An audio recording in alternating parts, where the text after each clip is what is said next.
Ramai di media sosial kasus penganiayaan yang dilakukan oleh seorang anak petinggi Polda Sumatera Utara terhadap seorang mahasiswa berusia 19 tahun. Ini sangat ramai karena ternyata dalam video itu juga terlihat orang tua pelaku ada di dalam lokasi dan diduga melakukan pembiaran. Banyak yang bilang ini seperti kasus Mario Dandi Jilid 2. Benarkah demikian? Kita diskusi.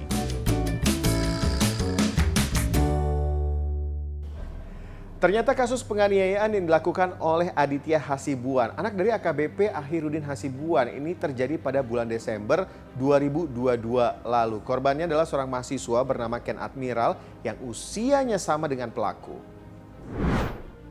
Nah, kasus ini berawal dari chattingan keduanya soal perempuan, kemudian berlanjut terhadap pengerusakan serta pemukulan korban oleh pelaku pada tanggal 21 Desember 2022. Nah, esoknya ketika korban mendatangi kediaman pelaku untuk menanyakan soal pengerusakan mobil, kemudian pemukulan terhadap dirinya, terjadi kembali penganiayaan terhadap korban oleh pelaku. Disaksikan sejumlah orang, pelaku terus lakukan penganiayaan terhadap korban. Dan dalam video itu terlihat ayah pelaku yang diduga melakukan pembiaran.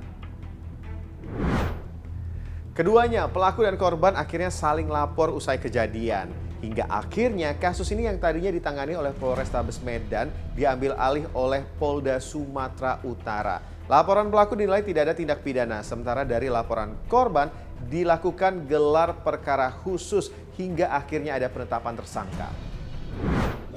Hasil daripada gelar perkara khusus pada tanggal 25 April 2023 bahwa ditetapkan saudara AA sebagai tersangka dan akan kita lakukan upaya paksa yaitu penangkapan dan penahanan.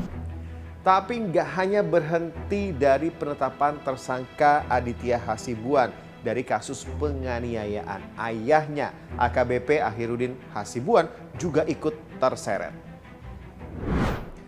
Ya, Kepala Biro Operasi Direktorat Narkoba Polda Sumut itu dikatakan ada di lokasi, kemudian diduga lakukan pembiaran. Propam Polda Sumatera Utara akhirnya memanggil dan memeriksa dirinya. Nah, di sini AKBP Akhirudin Hasibuan itu melakukan pembiaran. Ada terjadi suatu tindak pidana.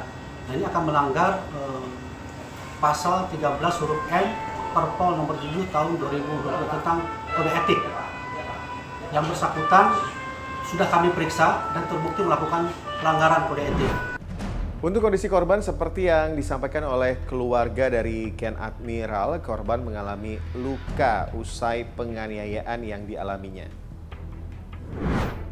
Banyak yang bilang kasus ini seperti kasus Mario Dandi Jilid 2. Nah, dari dua kasus yang ada, kasus Mario kemudian juga kasus saat ini Aditya Hasibuan. Ada yang komentar, anak-anak yang memiliki orang tua dengan posisi jabatan yang penting sepertinya tidak takut untuk bertindak sekalipun menganiaya orang.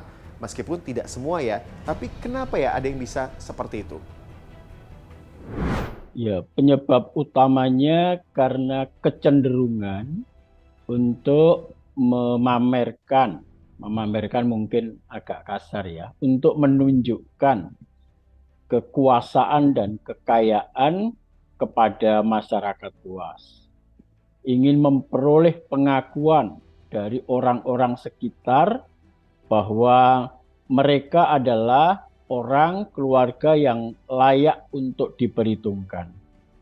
Lazimnya kekayaan dan kekuasaan itu diperoleh dengan tidak bermandi keringat, tidak bersusah payah, sehingga kurang menghargai orang-orang yang ada di lingkungannya.